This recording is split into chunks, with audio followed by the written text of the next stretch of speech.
Well, hello, friends. This is Dick Foth with Stories from the Road. I haven't been around to do podcasts for quite a while. Actually, I've been around, but I haven't done podcasts because of a project that I've been working on, but I'm back now. And I'm sitting on my back porch. That sound you hear, I'm going to pause, maybe you can hear it.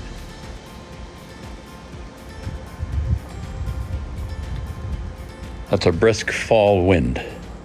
It is mid-October, and the view is spectacular. The greens carpeting the ground still, and the gold of those trees, some of it Van Gogh yellow, a few reds here and there, is just spectacular. It's the marking of the season, isn't it? Well, the reason that I haven't done many podcasts this summer, and I've done a couple, but I haven't done very many, is that we've been working to wrap up a project that started a year ago. Here's the backstory. This won't be a long podcast, but here's the backstory. Is that several years ago, some folks asked, do you have another book in you? And Ruth and I had written a book that was published in 2017. Random House is called Known, Finding Deep Friendships in a Shallow World. And you know, I've read parts of it to you on this podcast. But we were thinking about another one, and we were just stuck. And we had a lot of ideas. We were just stuck. In a course of conversation with family, one of our family members said, Pop, here's the deal. You're an okay writer. People read it and so forth.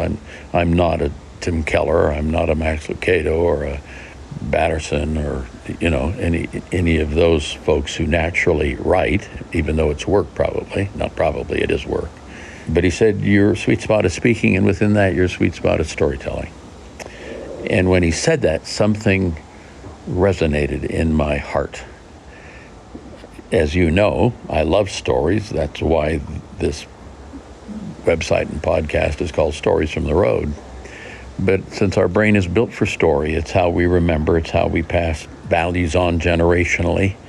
It's set around the dinner table over campfires, whatever. It's got all of these pieces to it. And our own stories are the one place in our lives we always get an A+, because no one else has our story. It's just us. And so he said, I think that you should do a few events that would be just telling stories with a live audience. Long story short, we did that a year ago this past week in Washington, D.C., a place called Capitol Turnaround.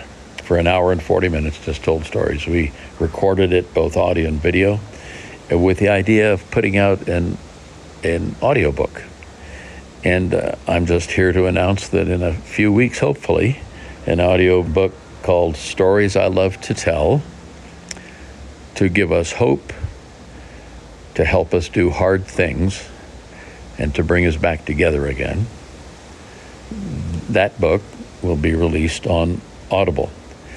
And just as a point of reference, some of these stories have deep, profound spiritual significance, and some of them are just fun stories.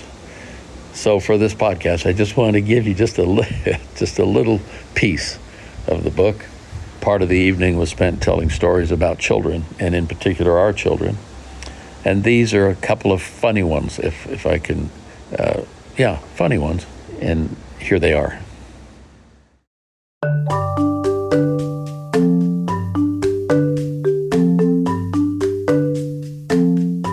Chapter 3.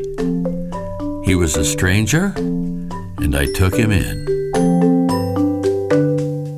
Just for fun, here are a few stories about our own kids. But kids are so cool. I had this thought when I was thinking about Anna and all the, 400 kids over 52 years. That's a lot of table conversation. That's a lot. Because kids say just funny things. You know this. Very few filters. They just say whatever it is. We have 4 kids, and Erica, our eldest, happens to be here tonight, right there. And Erica, when you were 10, we were driving across town in Urbana, Illinois. We were pastors back in the late 60s and into the 70s. And I turned to you and I said, so Erica, what do you want to be when you grow up? And you just looked at me and said, I don't know, Dad. What do you want to be? And I'm saying, where did she get that smart mouth? I mean, her mother's very kind. I can't figure out where she got that smart mouth.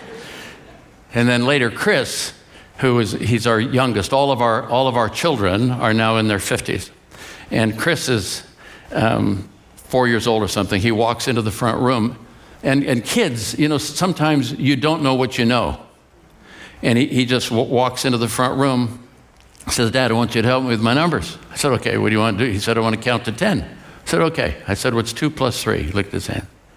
I said, 5. I said, what's 5 plus 2? He said, 7. I said, what's, whatever the number was. And then I said, what's 10 plus 2? And he looked at his hands, said, I can't tell you that. I said, how come? He said, well, because I'd have to have 12 fingers to tell you that. I said, my kid, the rocket scientist, he doesn't know how much he knows. And I'll never forget, I was in my tennis season as a young man. You go through, sometimes you're the weights, and sometimes you're the running thing, and then you break something, and then so it was my tennis season. And I walked in one day, and I was sweaty from playing tennis, and I put my tennis racket down, and we had this split-level house, and I look up, and Jenny, who's like 3, is at the top of the stairs, and as I put my tennis racket down, I hear her say, catch me, Daddy, and I whirl, and she's in the air, and she hits me in the chest, and I grabbed her and just held her close, and I just said to her, Jenny, don't do that. Daddy could drop you. And she just put her face right up against my sweaty face and said, oh, no, you're my daddy. I'm going, fuck, yeah. Right? And then there was the day I came home, and Susanna, our youngest daughter, was there, and she had a cat, a little white cat, and she was actually lying on the floor by the washing machine in the laundry room, and she had something there, and I said, Sue, what's going on? She said, nothing. Dead giveaway. Said, stand up. And when she stood up, out from under her shirt came the head of a little white kitten. Somebody had been giving away kittens outside Safeway, and Mother was complicit in that. And I said, Susanna, you know the rule, no cats. And it isn't that I hate cats. They're just not my favorite. I'm a dog guy. Dogs know that you're there and you're the master. Cats consider you staff. I'm just putting that, okay? And so I just said, Susanna, you know the rule, no cats. And she looked at me, she has big brown eyes. She just said, he was a stranger and I took him in. Don't you hate it when they quote scripture to you? That's the last time you're going to Sunday school, whatever.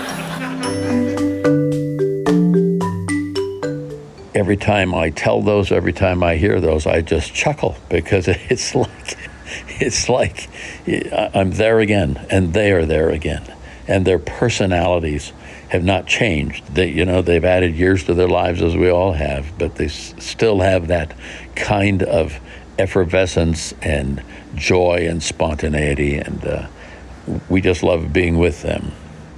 And I think we need to understand or hear again what it means to take in a stranger. If I can just hitchhike on Susanna's quote. There is a word in the scriptures for hospitality. And literally, it's 2 words put together, and it's love of strangers, love of people who aren't like us, engaging people who are different than we are. And I have found that in my life, that if I see strangers as strangers, then there'll always be distance, there'll always be judgment, there'll always be potential threat, if you will. Because if I haven't heard your story, I don't understand why you think the way you do, or why you respond the way you do, or what your values are. I don't. So I get a choice. I think there's a spectrum, that if I see strangers, people I don't know, as strangers not to be engaged, then, or even as a threat, one end of that spectrum is the threat. if I see them as designed in the image of God, if I see them as potentially walking books to be read, then they are gifts. So I can choose, I guess. Well, I know I can choose that I can live under fear and threat on the one end, or I can see people as potential gifts. And if that's true, every day is Christmas. So he was a stranger, and I took him in, and apparently it applies to little white cats as well. I think I've come to peace with that along the way. Well, that's it for now, except to say that if you want a heads up or an alert when that book, Stories I Love to Tell, to give us hope, to help us do hard things, and to bring us back together again, if you'd like a heads up on when that's being released on Audible, just go to the website, dickfoth.com, and you can leave your email address, and we'll ping you. No obligation at all on your part, but we'll just ping you and let you know when it's going to happen. That's it for now. Signing off. Heading for a road trip, actually, with adult children, going across the country, because we did those storytelling evenings. Oh, yeah, this is a PS. The storytelling evening. We did that first one in Washington, D.C. Then we did one here in Fort Collins, Colorado, adjacent to Colorado State University. And a couple of weeks ago in Charlottesville, Virginia, had the privilege of sharing stories with 330 University of Virginia students. It was a wonderful moment. Totally selfish on but it was just a wonderful evening. And we're off now to Urbana, Illinois, 135 miles south of Chicago. We're home of the University of Illinois, and the place that grounded us as a couple, helped shape us when we were there for a dozen years, doing a church plant, working with university students, trying to figure out life. Lots of you say, well, that's me. I'm trying to figure out life. Well, I'm 82 years old, still working on the edges at least. But anyway, we're going home in a very real sense to be with some friends in a few days. And hopefully each of those evenings that I'm speaking about, storytelling evenings, will be a volume, will be a book. But for now, we just have the one being released in a few weeks, hopefully. That's it. I'm out now. I got to run. God bless. Bye-bye.